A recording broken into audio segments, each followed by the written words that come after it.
How to look young forever and avoid getting hurt.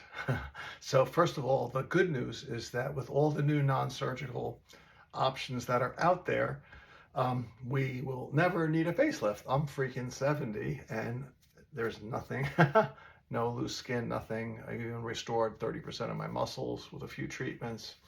Um, no Botox, nothing. Like actually, maybe I should use drop Botox. But anyway, no needles, no toxins, no fillers, no nothing. But there are things to worry about. So the good news is that there's all this great non-surgical stuff out there. The bad news is that there is such a proliferation of stuff out there that med spas are now more prolific than Starbucks. They're literally on every freaking corner, and people are getting hurt. And there's a lot of disingenuous people as well, including doctors.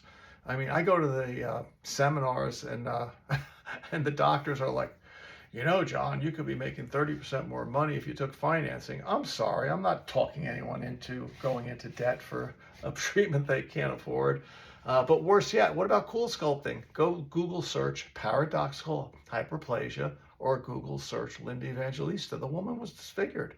She did it everywhere in her body, so she got all this bulging stuff, terrible, under her chin, her arms, everywhere.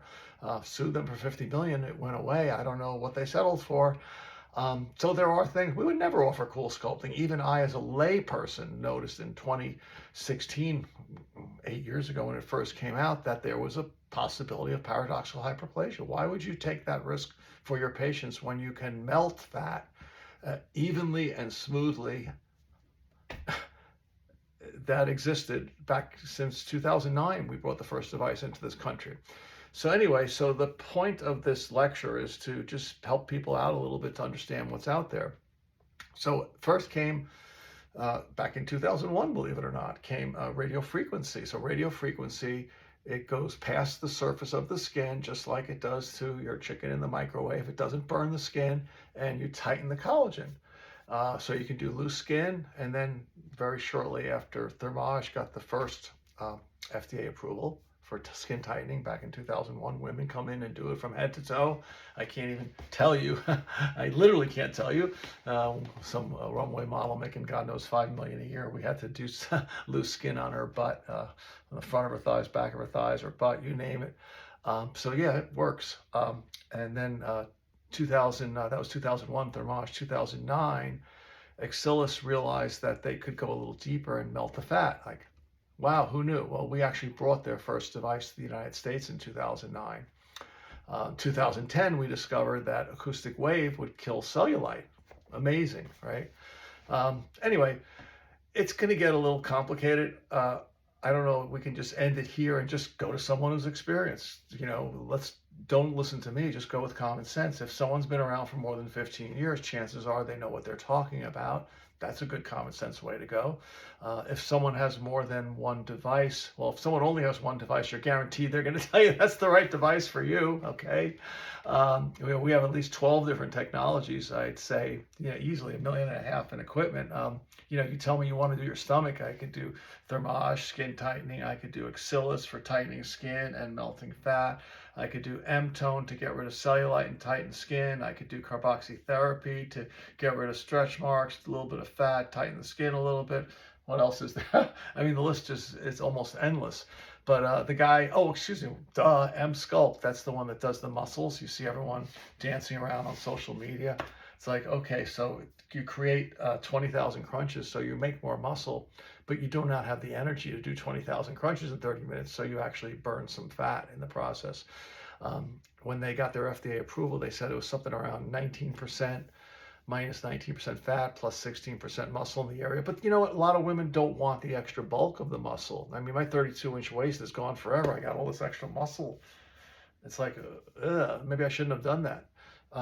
So you might want to just do Axillis, not M-Sculpt. But again, you want to go someplace that has a lot of options. You don't have to trust me. Use your common sense. Have they been around for 10 or 15 years? Do they have a dozen different technologies? This way, they're not going to offer you the worst one if they have the right one for you. So that's it. This is a simple, I'm trying to keep it short. Like, part of me wants to tell you everything I know, but then it'll be so long you won't listen to it. So let's just go back to the simple rules. Again, go with common sense. Someone who's been around for 15 years. I was talking to Danielle. I said, on a slow week, you do 20 treatments. So 50 weeks, 20 treatments, that's 1,000 times 7. Yeah, you've done about 20,000 treatments. You actually might know what really works and what doesn't. There is one thing that we have that pretty much no one else has, carboxytherapy for stretch marks. That's magical.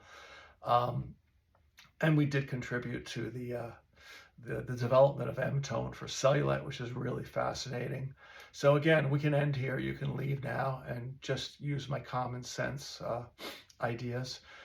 Definitely take 1 or 2 in-person consults. You're going to walk into an office and you're going to get an immediate feel for what you walked into, whether it makes you comfortable. Do the people sound like they know what they're talking about? Is it clean? It should be immaculate, by the way, even though they're not doing surgery. And what else should you look out for? And the person treating you, by the way, the company may have been around for 15 years, but the person treating you may have only been around for 15 minutes. Maybe this was their first day and you're their first person they're training on. So you might want to ask the person treating you how many years they've been doing it. And by the way, don't be I don't want to say moron, but every once in a while I get someone saying, "Oh, will the doctor treat me?" I'm like, are you out of your friggin' mind? Do you think a doctor spent like $250,000 or $500,000 to go to medical school to operate a piece of technology that you and I can operate if we just get trained on it? I mean, that is pure insanity. Doctors do what doctors do. Every once in a while, the doctor gets called into the room and said, "Oh, we got another jerk who says they only want to be treated by the doctor." And you know what the doctor says? "How do I turn the machine on?" Because they only operate the machine maybe once a year. They're the least skilled person in the practice. I can promise you that. I bet you $1 million that the doctor is the least skilled person in the practice in operating that machine. And if that doctor is operating that machine every single day, then he or she must be the worst doctor on the planet, that they literally cannot do anything that requires a doctor's education, or they're just a moron that they went to medical school and then decided to become a technician. So those people always crack me up. And then board certification. So just to be clear, there's 2 board certifications that are even remotely aligned in this industry. Dermatology, so they know if you have green spots or red spots and what type of skin disease that is. What else? Plastic surgery. Yeah, they know how to do surgery. Again, nothing to do with any of these machines. These machines don't exist in medical schools. The only way you would get a fellowship is by interning at a place that actually offers these type of technologies, and you learn, doing. So board certification is meaningless. I was watching Dr. Lisa study, and it was like, oh my God, it was the same thing. It was like, oh, if you see green dots and blue dots, or you see pink elephants in your eyes, what eye disease is that? It's like it's about eye diseases. It has nothing to do with these things at all. That's why she did a private fellowship with the IT doctors at the time, back in 2005. They were traveling. Oh, I went so long. Please, I got nothing left to say. You can turn off now. But again, just don't forget. Just use your common sense. You don't have to know anything about this industry. You just have to know common sense. How long have they been around? How many different technologies do they have? Go there. Do they make you feel comfortable? It's your body. It's your face. And again, I would say cool sculpting is a red flag. I mean, everyone knows that you're going to disfigure at least one person a month based on their 1% numbers. And that's probably a lot higher. And you're willing to disfigure one person a month so that you can make $1 million a year. Shame on you. I'd rather go broke. Cool sculpting is a pretty bad sign. Taking financing is a pretty bad sign. What else? Oh, okay. You want to get into the weeds? If you're still here, you want to get into the weeds. How about Cutera? Cutera puts little pads on you.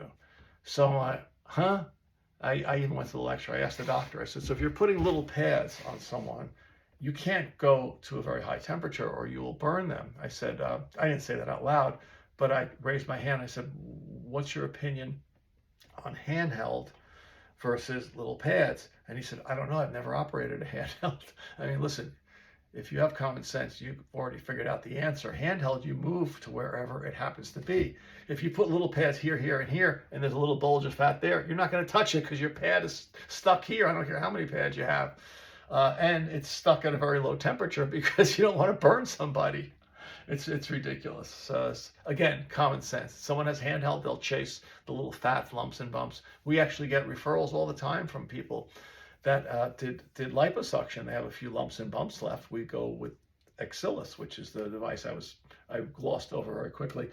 But it uses ultrasound and radio frequency so that you can go over a person's body to go after loose skin and fat. Maybe I should break these up into shorter YouTubes and each one more specific. But anyway, this was fun.